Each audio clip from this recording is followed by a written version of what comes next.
ជំរាបសួរកូនៗទាំងអស់គ្នាចាអរគុណព្រះអង្គដែល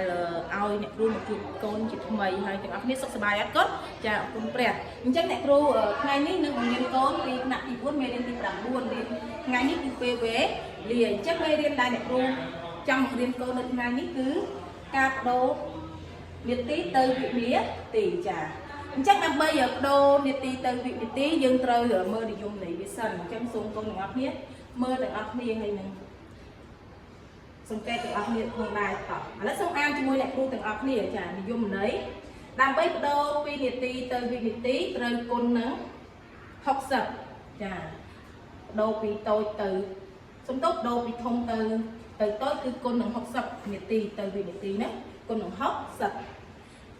ទី2ដើម្បីបដូរពីវិនាទីទៅនាទីត្រូវចែកនឹង60ចាអញ្ចឹងវិនាទីនេះគឺ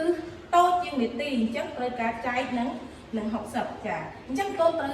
ចំណាំទាំងអស់គ្នាដែរចំណាំគឺ1ម៉ោងស្មើនឹង60នាទីចាអ្នកគ្រូសរសេរ1ម៉ោសម្រាប់2ម៉ោនេះគឺជាអក្សរកាត់គឺម៉ោងហើយណូនេះគឺជានាទីអញ្ចឹង1ម៉ោងស្មើនឹង60នាទីរីឯ1នាទីស្មើនឹង60វិនាទីអញ្ចឹងអ្នកគ្រូសរសេរកាត់ដែរគឺវិនេះគឺស្មើនឹងវិនាទីចាអញ្ចឹងសូមកូនអាននិយមន័យម្ដងទៀតទាំងអស់គ្នាដើម្បីបដូរពីនាទីទៅវិនាទីត្រូវគុណនឹង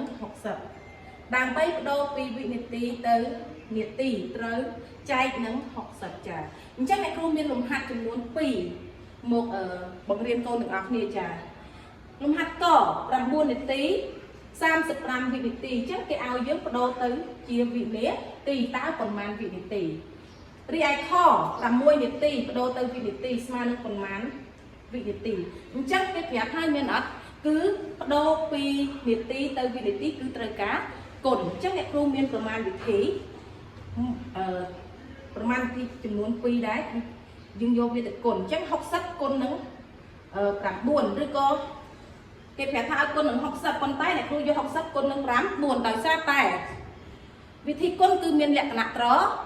ឡប់អញ្ចឹងយើងចង់យក9គុណនឹង60ក៏បានចង់យក60គុណនឹង9ក៏បានដូចគ្នាទេអញ្ចឹងចាប់ដើមគុណទាំងអស់គ្នាអញ្ចឹង9 0ដងប៉ុន្មានដែរគុណចាគឺ0ម៉ែត្រឲ្យតែគុណនឹង0គឺស្មើនឹង0ហើយគុណណារីឯ9គុណនឹង6 9 6ដងប៉ុន្មានគុណ50 54អញ្ចឹងយើងសរសេរលេខ54អញ្ចឹងយើងមើលនេះវិនាទីនេះយើងត្រូវការបដូរអត់បើវាគេឲ្យយើងទៅបដូរទៅវិនាទីអញ្ចឹងអត់ទេអញ្ចឹងយើងចាប់ដើមយក35ហ្នឹងបូកជាមួយនឹង540ទៅចាអញ្ចឹងអ្នកគ្រូយក540បូកនឹង35អញ្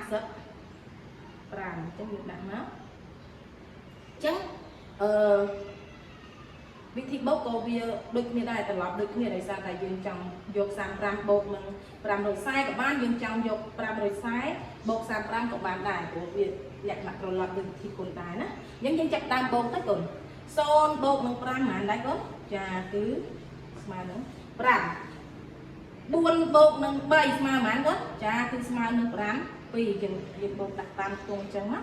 បន្ទាប់មកលេខប៉ុន្មានគុណគឺលេខ5អញ្ចឹង5មានលេខបូកអត់គឺអត់ទេត្រូវទុំលាក់អញ្ចឹងចម្លើយឃើញប៉ុន្មានដែរគុណគឺឃើញ575នាទីចារីឯចំណុចខក៏ដូចគ្នាដែរគឺយក60គុណនឹង5 6យើងអាចយក6គុណនឹង60ក៏បានដែរដោយសារតែវិធីគុណមានលក្ខណៈត្រឡប់ហើយអញ្ចឹងបានអ្នកគ្រូយក60គុណនឹង6ដោយសារវាងាយស្រួលជាងអញ្ចឹងចាប់ដើមអញ្ចឹង6 0ដងគឺ0 6 6ដងប៉ុន្មានដែរគុណគឺ35 6អញ្ចឹងចម្លើយឃើញប៉ុន្មានដែរគុណចាឃើញ360ចាអញ្ចឹងលំហាត់នេះគឺចាស់ហើយអរគុណព្រះដែរសម្រាប់ប្រទានពេលវេលាចាហើយក៏ព្រះអង្គគឺជាអ្នកបង្កើតពេលវេលាដើម្បីឲ្យយើងប្រើប្រាស់រៀងរាល់ថ្ងៃហើយមេរៀននេះគឺចាប់តែប៉ុណ្ណេះអ្នកគ្រូសង្ឃឹមថាកូនទៅផ្ទះវិញអាចគិត